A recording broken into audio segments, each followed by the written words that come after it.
Արմլու լրատվականին նոր մանրամասներ են հայտնի դարձել 3 Բրյուսովի անվան պետական համալսարանում ուսանողուհիների ծեծի միջադեպից։ Մեր աղբյուրները փոխանցում են, որ ծեծկրթուկը եղել է լեզվաբանության և մանկավարժության ֆակուլտետի 3-րդ կուրսի ուսանողուհիների միջև։ Բանն այն է, որ ծեծվող ուսանողը նոր է հեռակա ուսուցումից տեղափոխվել առկա ուսուցման նշված ֆակուլտետի կուրսի խումբ։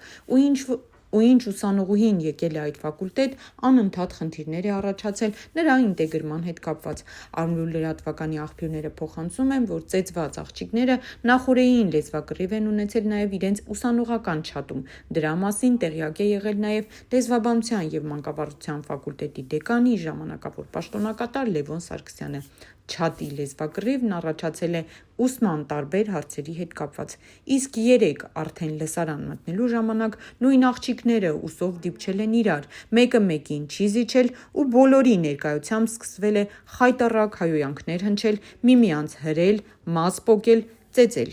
Այնքան է թեժացել իրավիճակը, որ խառնվել են իրավապահ մարմինների աշխատողներն ու ձերբակալել աղջիկներին։ Ի դեպ, ծեծվածներից մեկը նույն ֆակուլտետից չէ, օգնության է հասել ծեծվող քրոջը ու միջադեպի մասնակից դարձել։ Մենք տեղեկացանք, որ այս պահին համալսարանում շատ լարված մթնոլորտ է, փորձում են ելքեր գտնել ստեղծված խայտառակ իրավիճակից։